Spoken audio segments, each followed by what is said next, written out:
Welcome to the Governance Podcast, hosted by the Centre for the Study of Governance and Society here at King's College London.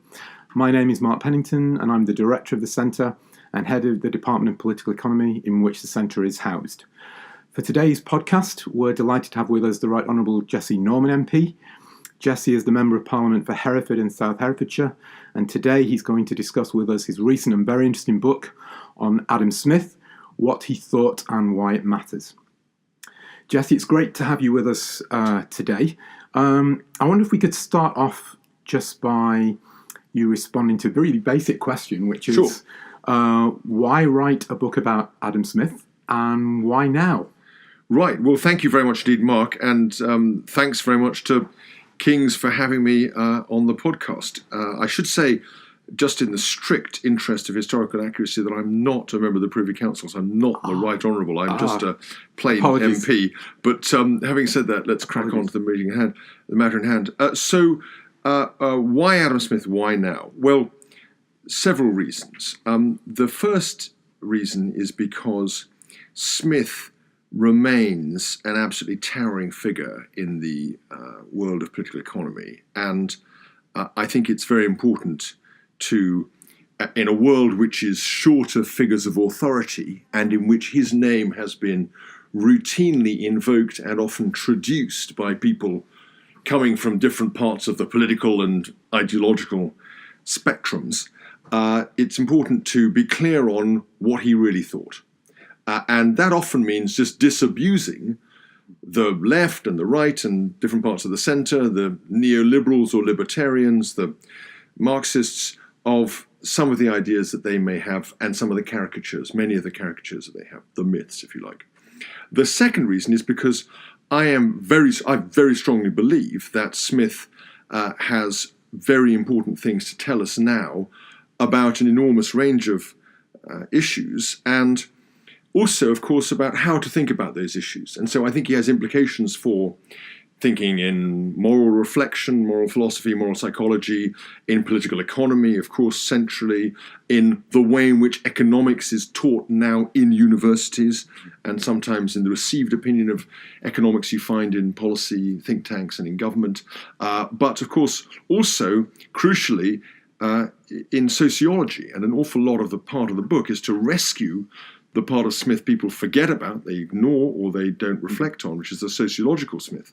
And then finally, at the end of the book, to say, well, actually, there's a whole series of really important issues now that we can start to address, understand better, describe better, and hopefully, in due course, start to advance solutions to by using these ideas, by drawing on them, and by stimulating further reflection.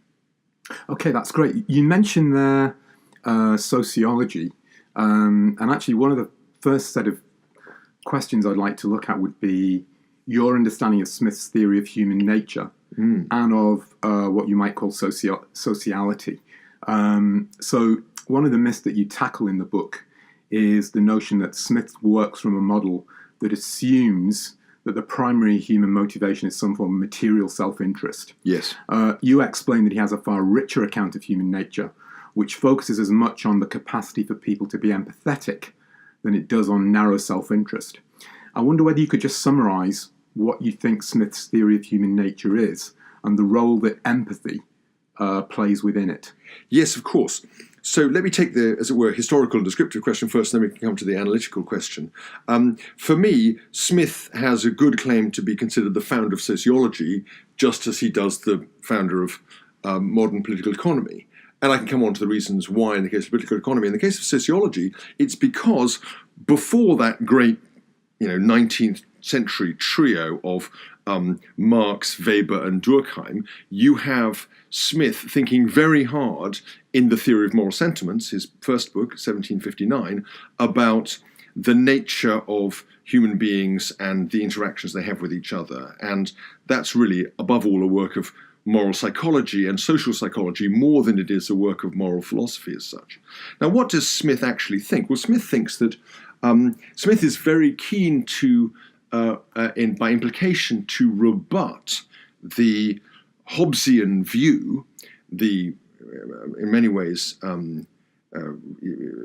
highly contested but nonetheless highly influential 17th century view that mankind was essentially self-interested, that self-interest was itself the basis for a theory of sovereignty via a social contract, people giving up a degree of self-sovereignty because their lives in that context were nasty, nasty, brutish and short.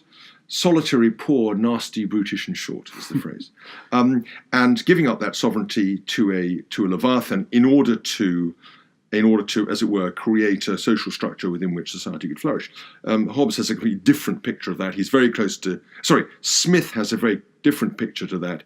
He's very close to Hume, his great friend and mentor. And you'll recall that Hume has a devastating counter to the Hobbesian idea of a social contract, which is that if it was not possible for people to agree the nature of a social contract before having society at all, then why is it necessary to posit such a social contract at all? Clearly an institution existed, that is the institution of promising. And so, in other words, human beings have to have that natural sociality that allows promising as an institution to arise. And this is really an Aristotelian more account of human nature. And it allows for a very important reorientation away from this highly materialistic and selfish conception of human nature towards what you've rightly described as a much richer human psychology. That then allows Smith in turn to ask the question, well, given, and this is equally a Burkean idea, given that human nature is to be in civil society, is to be in society and in due course in civil society, then how can that be? And how, in fact, do social and moral norms, standards, arise within that society? And Smith's answer is that human beings have a basic capacity to be, to observe, to be aware of, and in due course to be moved by the feeling of others. He calls that sympathy. Mm-hmm. And it's not sympathy in the extended sense that we would feel. It's more of a psychological capability rather than an emotion as such. But it does yield to the capacity to put oneself in other people's shoes and to ask yourself the question, what would it be if I was observed by them and by others as I observe them?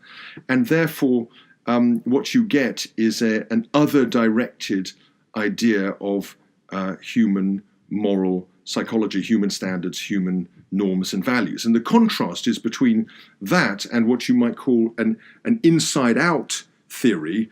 God gives human beings their moral ideas, their moral expectations, they then act those out. This is saying, actually, we just get them from each other. And its deep foundation is really the Humean idea that we can give an account of human nature, we can give an account of science of man in all its different dimensions without having to include a premise about the existence or the reality of God. We can just do it. Humans are all there is. Yeah. And we don't need to be disturbed or panicked about this very disenchanted idea, but we have to come to terms with it and we have to include it in our philosophy.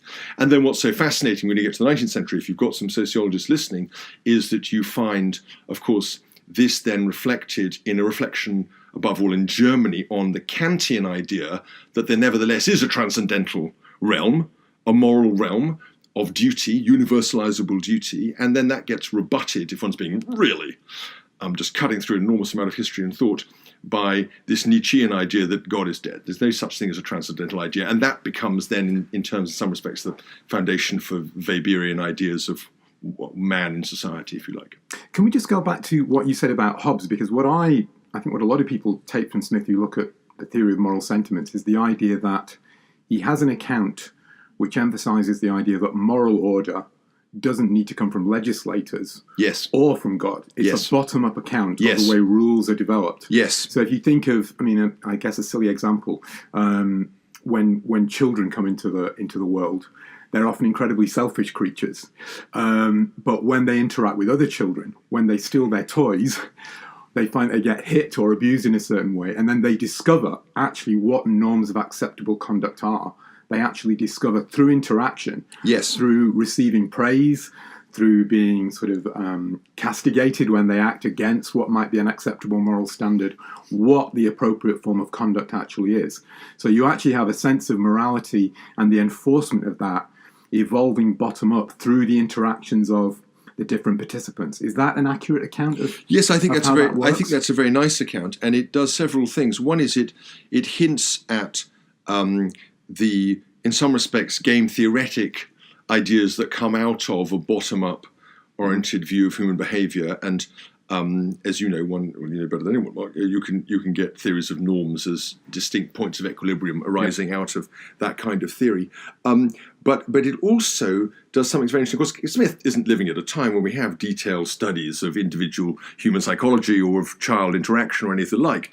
But what he does do is to tell enormously persuasive and interesting, simple stories about how humans actually interact. And they are so obviously generalizations of human experience that they have a kind of evidential status in a funny way. It's a very interesting way of doing this kind of research. It's not anecdotes, it's not evidence, it's something in between. Paradigm example, if you like, something of that kind. The other thing that's really interesting just to pick up is that you're absolutely right that for Smith, the fundamental human driver on the moral side is the capacity of sympathy. The driver is what he calls man desires not merely to love, he says, but to be lovely. That is fit and proper object of love in the eyes of others. Now, the reason why that's important is precisely because it's in that context of public praise or blame that the internalization of praise or blame as a moral norm takes place. And he gives us what I think is still a remarkably interesting and productive and fruitful account, in many ways possibly a true account of how human moral sensibility arises out of that feeling of praise or blame. And as you know, there's a lot of literature in sociology about the transitions in cultures from shame cultures to guilt cultures where this internalization takes place at a social level as well.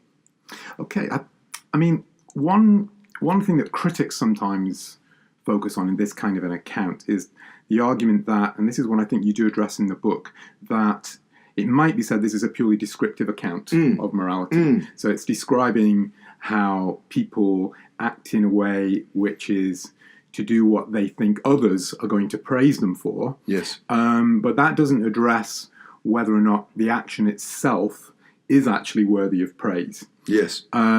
So how do you respond to this charge that some would put that what Smith has here is really a purely descriptive account of how norms are formed and enforced, but it doesn't really tell us whether or not what is formed and enforced is good in its own right? Yes, I have quite a lot of sympathy with that view, and it was put to him during his own lifetime by a man called Gilbert Elliot, and he struggles to try to address it, and that's important. And one can't help feeling, and I say this in the book, that ultimately, his account, however plausible and interesting it is, can't be entirely dissociated from a substantively Christian account of, as it were, moral behaviour and the moral virtues, even though he is not in any public professing way in his writings an advocate of any particular religion. I mean, he remains so studiously aloof on the. He talks about our maker, our divine, creator. So I think that I have sympathy with that, and of course, out of that reflection comes this standard response, of which, in a way, Kant is the perfect example. That really we're locked in a world of relativity, and what we're looking for is an anchor that says that these things are, as it were, morally good in themselves, and we need a procedure that's taken away from history that allows you to do that, and that's what universalizability of moral injunctions and the idea of duty in Kant is designed to do. Where I think it's really interesting, where I think it starts to get more interesting, is if you can show the extent to which embedding this kind of theory of descriptive theory of norms and the evolution of norms allows for processes akin to natural selection to select pro-social norms. Because then I think you are moving towards things that are good. Now, they may not be good, as it were, for more than a population. They may struggle to get outside that degree of localization, but it still gives you a mechanism for choosing the better over the worse. The other thing I think it does that's quite helpful is that it allows you to say to run the argument in reverse. So you can say within some things that here are, as it were, pro-social norms that are actually antisocial. There's a subsection of a gang culture, if you like, which is where all the same procedures and forces are working, but as it were, the generation of norms that are ultimately antisocial. And I think that's quite an interesting idea as well, and in some respects, a strength of the theory. Yeah.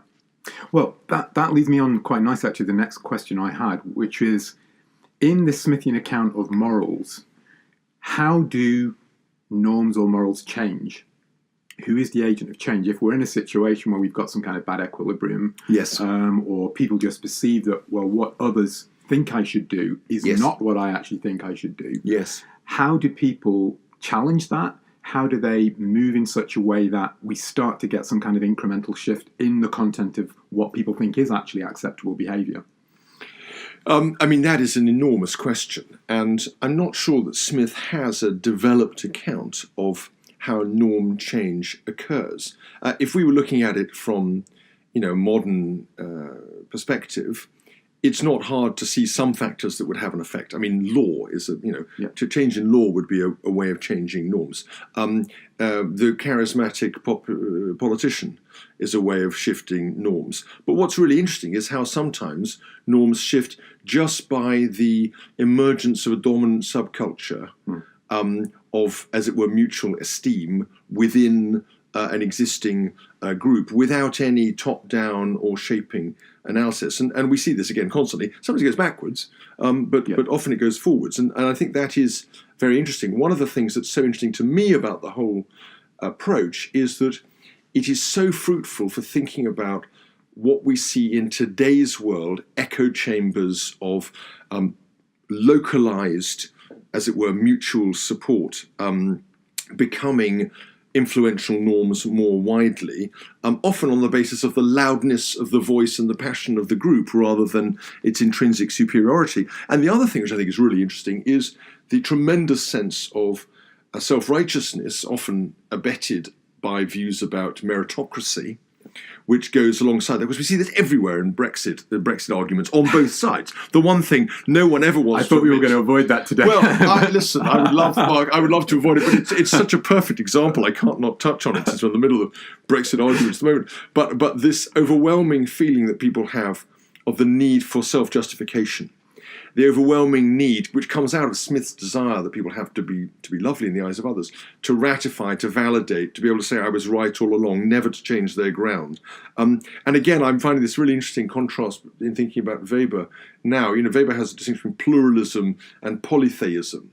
And, pluralist society, multiplicity of different ends and values. Polytheistic society, everyone theologically committed to some set of values in conflict with others, not really prepared to entertain other reflection, and therefore impermeable boundaries growing between the different tribes. And that's something we see so much. I'm almost tempted to say, and this is a coinage of my own, we've got an idiotheistic approach, because everyone thinks that they uniquely have a view which is right and no one else can question it. And that's, of course, insane. And it's completely contradictory to all of the deliberative processes of democracy that we've evolved in this country and in other countries, which are precisely designed to put views in contrast with each other and to explore difference.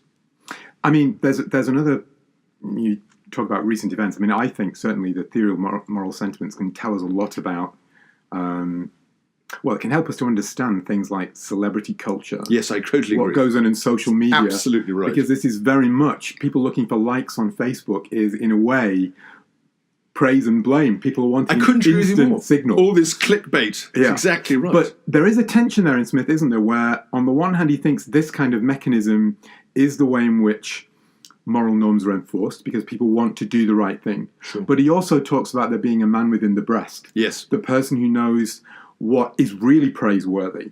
Yes. And that is the kind of person, it strikes me, who would be the person who will stand up for what they believe to be right, not necessarily just what others think is the right thing. So there have to be some actors who are actually willing to take the flak, to take the heat. There have to be sort of moral entrepreneurs who initially, if you're going to get new norms, are willing to go against the tide and stand up for something different that they believe in the hope that over time others will start to copy them. Yes, I think that's right. It's very interesting, and you can run, again, a series of arguments about this, but Smith has the idea of an impartial spectator, and the idea of that, and it's in some ways it's an anticipation what Kant makes into universalizability. The impartial spectator is designed to rule out the merely idiosyncratic inner judgment about, as it were, an individual person versus, as it were, a wider group, or in the individual circumstances of a judgment. Now, that's very useful. The trouble with that is that it's very easy for that to shade into being a little homunculus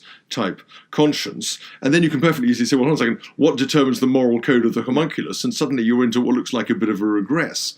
So you have to be very careful about how you erect that. And that's ultimately where I think the non-divorceability of his view from a Christian ethic comes in. But you're absolutely right. There's another way, interestingly, and no one's really explored this, but I think it's an interesting idea, which is that, of course, you can link it to political economy.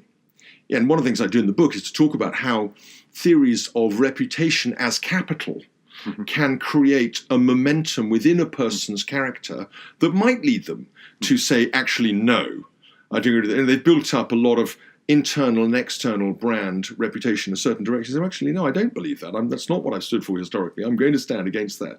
And that's, again, I think, a recognised phenomenon. And I think Smith's view, and actually some really interesting view, and I talk about Ben Abu and Tyrol. We've got Tyrol's industrial organisation textbook on the table in the book. But I mean, there is some really interesting current work that's looking at some of these ideas in, I think, a very productive and interesting way.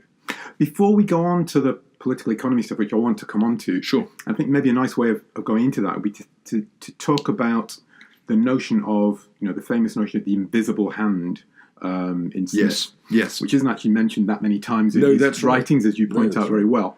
But what, at least in my reading anyway, what the invisible hand is referring to is a kind of social process. It's an understanding that there are emergent properties in society where people interact, and then something emerges which is more than the sum of its parts. It's not what has been anticipated by the participants. And this is what he has in terms of his theory of ethics or morals. It's an unintended consequences, or what some people call spontaneous order type account of how morality develops. And there is a parallel then with how an economical order can arise. So you have a theory of a moral order, and then you have a theory in the Wealth of Nations of how you have an economic order.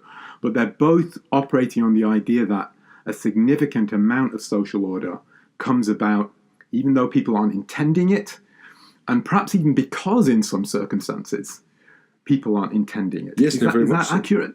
Yeah, I think that is. I mean, one of the things I do in the book, probably more than many other books, I mean, there are several things I try and look at different from, as it were, the books on Smith. And one of them is to make the reader work a little bit harder on the philosophy and to understand some of the underlying commonality between the different parts of Smith's view.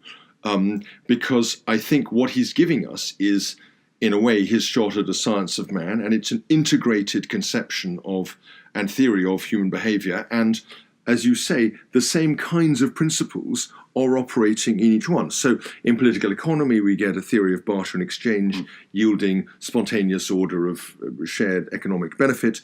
In the case of morals, you get exchange of regard or esteem yielding the shared moral benefit of moral community, and then on third, and many, by the way, economic benefits from that, costs saved, no need for law because norms exist, that kind of stuff. And then thirdly, and no one really picks this up, but he's got the same kind of argument being run about ideas and language, so communicative exchange as generating, as it were, intellectual community and community of ideas and thought and word. And I think that's another very interesting. And so it's the same fundamental mechanism yielding the same outcomes, that is to say, a sense of the collective, a sense of unexpected, unanticipated benefit. And as you say, benefit, and Smith is explicit about this in The Wealth of Nations in regards to political economy, that, one couldn't necessarily have achieved had one gone out there. Yeah. If those people had not made any part of their intention and arguably might not have achieved it if they had. When we talk about the political economy stuff, I'm going to talk about a bit more about what Smith's views on markets actually are. Yes. Which I think you're very good at explaining. Before we get into that, it's interesting to think that if you have a theory of the invisible hand, you might also have theories of how the invisible hand can break down. Yes. So economists have theories of market failure, which I'll talk about a little bit in a moment. Does Smith, in the moral arena, have a theory of, if you like, spontaneous order failure or moral failure? So these processes whereby which norms are selected, can they sometimes go wrong in the same way that a market might misfire or go wrong in certain circumstances? I mean, it's a very interesting question the way you've set it up. He certainly does think things can go wrong. I mean, even the counterpart of the human desire to love and be lovely is what he regards as a debasing excitement and interest in the fortunes of the rich and the great and the powerful. And, of course, that again links perfectly to celebrity culture when you build that with this little theory of micro-norms we've been talking about. But the fascinating thing there is that he's so good at thinking on both sides of the equation that he recognizes that this can yield an empty materialism if people just, as it were, pursue wealth on the basis of trying to emulate the rich and the powerful. But he also thinks that that is the fundamental driver that sustains competition and the striving that makes market work. And this is part of one of the things I try and do in the book is to reorient the reader away from this myth that Smith is a kind of devout believer in free markets at all cost, whatever they are, towards the focus being where it should be, and where it should be in political economy as well, which is on effective competition. And one of the worries that I have, just to take it right up to the present day, is that many politicians, including many politicians in Britain and some of my own party, obsess about this evanescent idea of a free market without ever specifying what such a thing might be, or how it might work, or whether freedom in every market would be desirable, and then at the same time miss the problem that actually competition is being eroded in many markets. And there are one or two rather good books have just come out recently explaining, one of them would be Tepper's book on the myth of capitalism, just how competition is very rapidly eroding, both in the US and here, and in some respects in European countries as well. That's a real problem, and one of the reasons for thinking so hard about this is to try and reorient policymakers towards trying to crack these competition issues. Well, I mean, that might be a good point to move over to thinking about economics here. So my thinking on this would be, and I'd be interested to hear what your take is. We can point to, in the moral realm, market failures. And you could point to, in the economic realm, market failures. The idea that the invisible hand doesn't always work that well. But for me, one of the things that comes out of Smith, and you might differ on this point, is compared to what?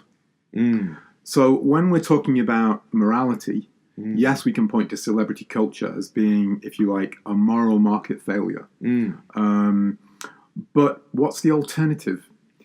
Would the Smithian account favour some kind of legislative response to that? My feeling in reading Smith has always been that although he would point to the fact that these bottom-up processes are very imperfect, he'd also be very sceptical of the idea that from the top down you could try to interfere in them in a way which is going to perfect them in some sense.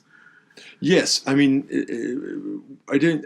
we may not be able to push the parallelism between the moral and the political economic in every dimension, and we should be sensitive to that thought. To take the political economic point for the time being, for the moment, once you think in terms of effective competition, then the taboo on state interventions, which is very evident in Smith when he thinks about encumbrances to trade from the clergy, from the guild, from the government, starts to fall away, and it becomes possible to see, and Smith is perfectly clear, that there are cases in which government may need to take action in order to improve well-being and in order to improve the functioning of a market. Classic example, in the negotiations that take place, or in the interactions that take place between the workers who are disaggregated and the masters who collaborate, he's fully aware of the risk of cartelization and believes that the whole function of legislation, so whenever there's legislation that benefits the workers versus, as it were, the masters, it should always be preferred. Now, that's an incredibly strong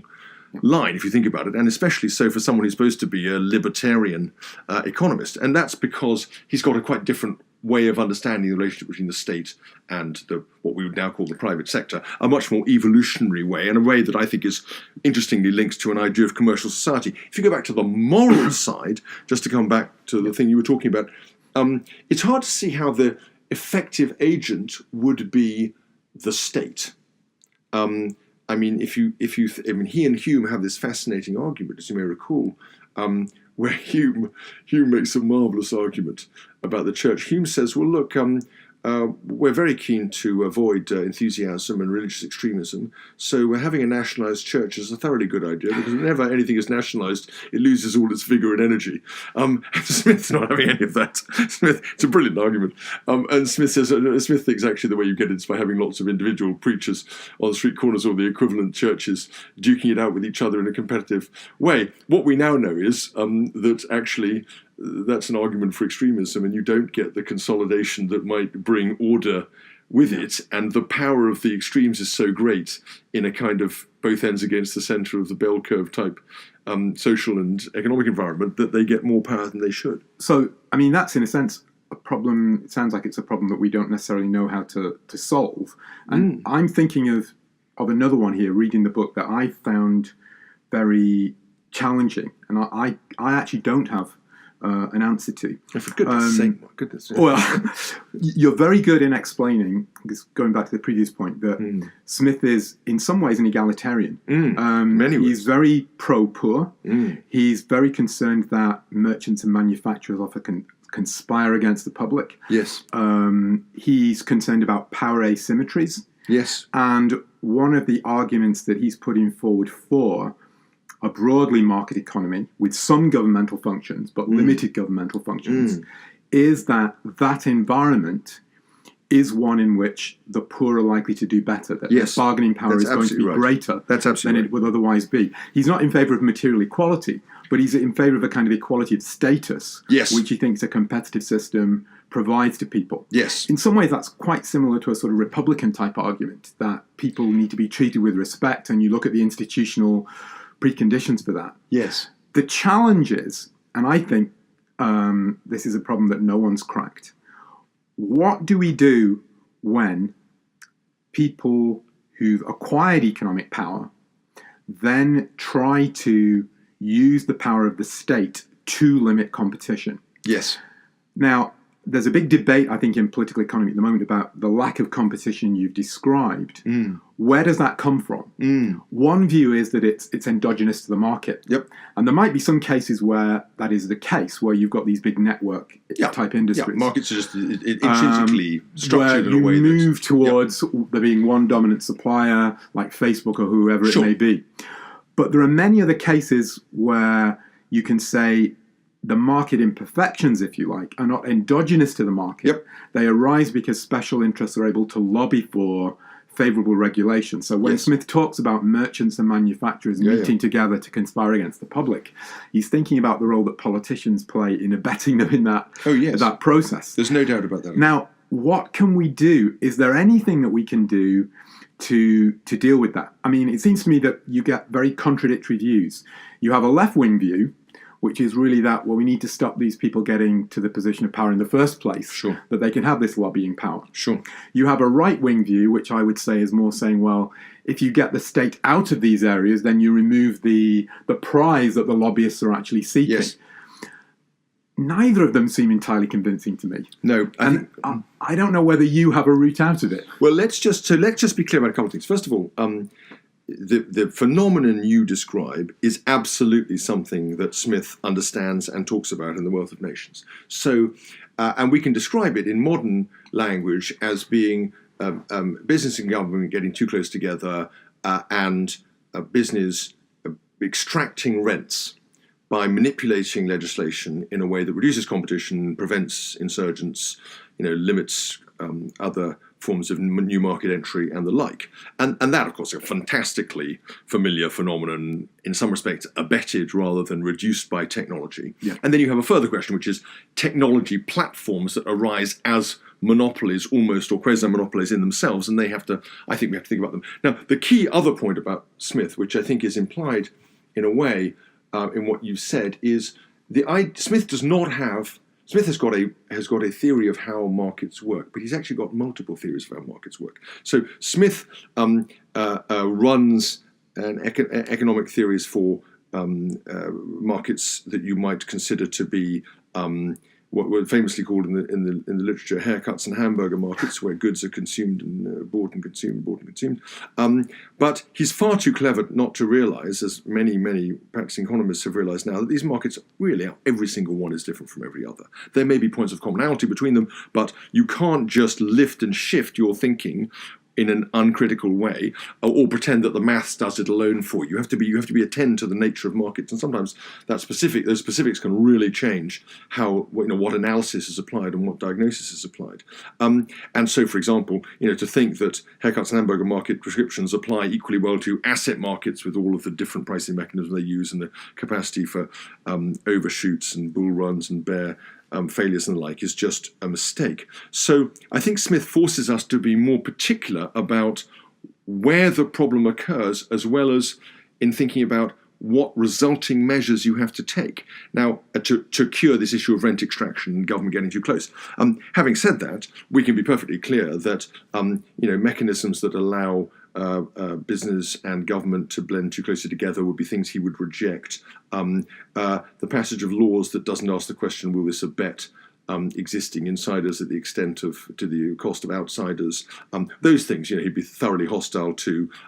Subsidy, spending, tariffs that have that effect, and all those trade-related type things. That's quite a substantial body of modern economic thought just in those three areas at all. And the line of thought, of course, bears further extension when you get to the platforms. And what it implies is, in my judgment at least, of course I'm not speaking as a minister, let alone a politician, let alone a minister, but what I think it implies ultimately is a much richer conception of competition policy. I think we've got to be much more sophisticated about how we deal with the competition issues posed by Facebook versus those posed by Google versus those posed by Amazon. And I think the remedies, actual potential, are going to be different in each case.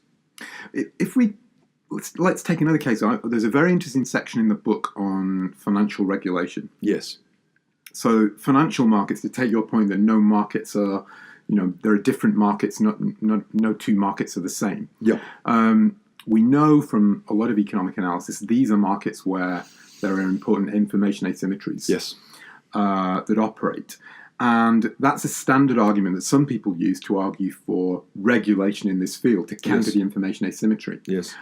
But equally, we know that when you have the regulation, it can then be captured by the incumbent players. Yeah. So instead of the regulation actually dealing with the market failure, it creates a different kind of market failure or a governance failure, if you like. Yes. Now, I don't see, and I don't think you necessarily give an answer of what is the way out of that, because if we talk about the financial crisis, there's a section in the book which points out that financial regulation prior to 2008 had been growing. Yes. It's not that there had been this complete bonfire of controls. By no means. So if the regulation isn't dealing with the market failure because we've got these capture issues arising, what is going to address that failure? So you've got. So I think the truth that you're aiming at is that there's no one-size-fits-all recipe that you can just apply to markets that cures both of the, as it were, problems that you're describing, and that inevitably pushes you towards more of a connoisseurial approach. That's problematic politically because it implies a degree of discretion.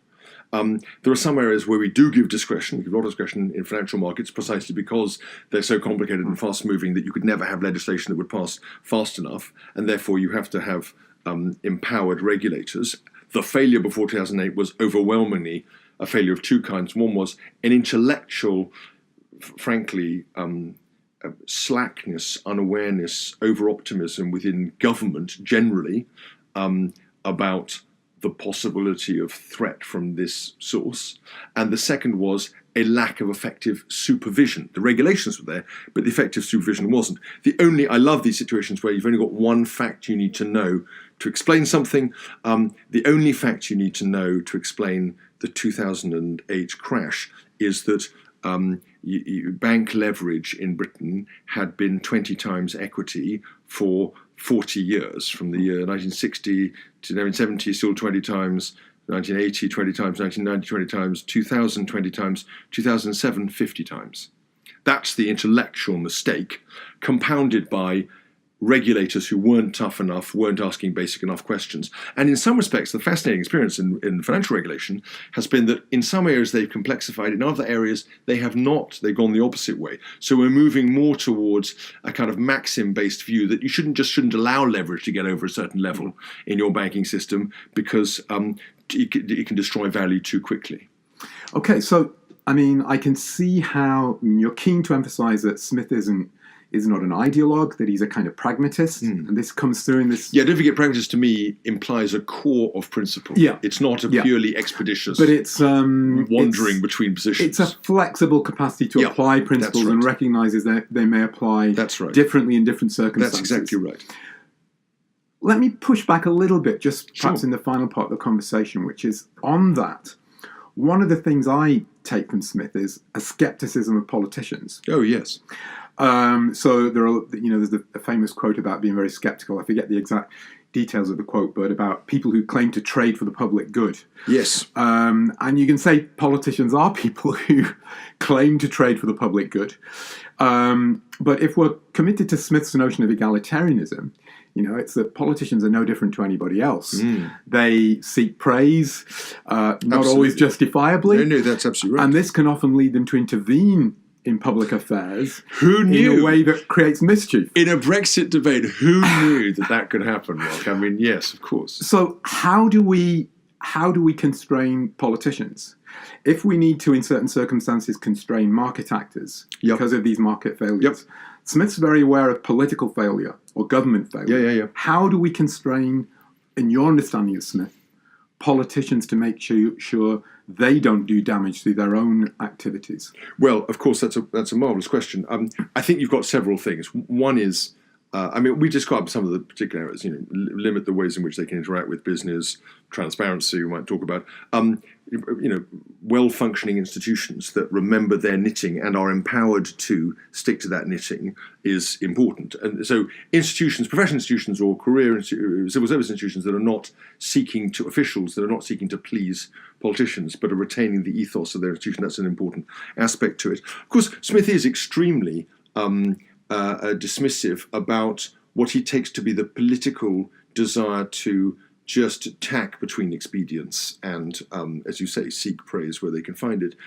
He's also surprisingly complimentary about the genuine statesman who acts out of principle, recognising, and this is the obvious difficult kicker, that principle may not be applicable in every context, and that, as it were, sometimes they can call for different remedies and people can be contradicted or praised. It's more a Burkean thought, in a way, that, that circumstance, Burke has a marvellous line, and in some respects the ideas very much overlap. Circumstance gives to every political principle its distinctive colour and distinguishing effect. And that is so I think Smith would have sympathy with that view. I think you've got the wider thought, though, which is that actually, you asked earlier, what is the contrast for Smith between his, as it were, between the morality of the marketplace or the agora and the morality of a higher morality, and it's clear he does have such an idea in mind, and it's a kind of stoic morality with the cardinal virtues of, as it were, prudence and temperance being in front of it. And I think it is interesting that those are also the qualities he associates with the statesman, and he's almost the person he's most critical of is what he calls the man of system, who thinks everyone can apply a rule to people as though they were chess pieces. And the reason I find that so interesting is because it fits with what I take to be his